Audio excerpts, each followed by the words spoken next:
Hello everyone! Today we here at Game Information Station will be covering Endling, Extinction is Forever, a survival and adventure game developed by Herobeat Studios and published by HandyGames. It was released on the 19th of July for PC, Nintendo Switch, Xbox One, and PlayStation 4. For this walkthrough, we play through the first few hours of the PC version in Steam, covering the first few in-game nights as well as the areas in and around the first lair.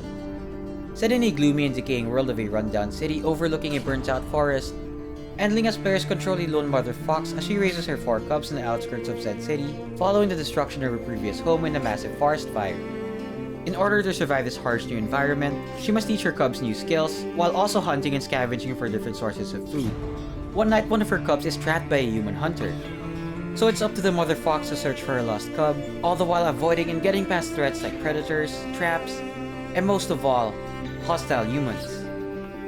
Following the prologue tutorial, the game focuses on exploration and resource management.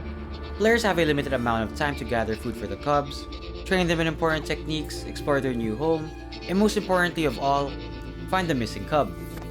By limited time, this involves a day and night cycle, where nighttime is when the mother fox and later her cubs can go around. Each night lasts a few minutes, and exploration itself relies very much on risk and reward.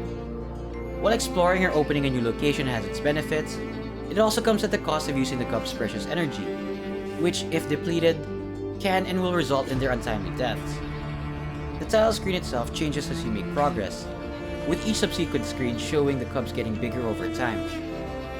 For an exploration game, the controls are rather simple, with the mother fox and her cubs only able to travel left and right on a set path, which mainly involve pressing the keyboard's A and D buttons. The world itself is depicted in the 2.5 dimension, with the environment itself and the characters being depicted in 3D, while the traversable area the fox and her cubs can travel in is limited. To change path directions, the players must press the spacebar in certain locations, allowing the fox to hop on a new path and continue traversing.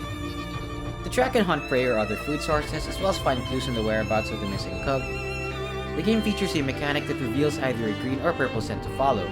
The green trails indicate food, while the purple trails indicate important hints. And despite the seemingly limited pathways, the world itself looks and feels rather vast, at least from a fox's point of view. The controls themselves are easy to learn and get used to, but can be a bit difficult to memorize given that only 2 direction buttons are used, rather than the traditional 4 seen in most games. In terms of art style, tone, and the feel of the game, it is admittedly rather bleak and depressing, which is the developer's intention to show the negative effects that humans can have over their surrounding environment. Buildings and settlements look used and deteriorating, the areas in and around the city are full of trash, junk, and waste. The very forest where the mother fox originally came from is burnt beyond recognition, and the humans generally live in squalor, with some even having to use breathing apparatuses. And speaking of humans, those you do encounter are either apathetic or, more often than not, outright hostile towards you and your cubs. So if you want to experience what it's like to see humans from an animal's perspective, immerse yourself in a beautiful telling of an Aesop about saving the environment, or are simply attracted to the premise of playing as and taking care of foxes, then Endling might be the game for you. And with that, thank you for watching. What other games do you want us to cover? Let us know in the comments down below. Until again, this is Game Information Station, signing off.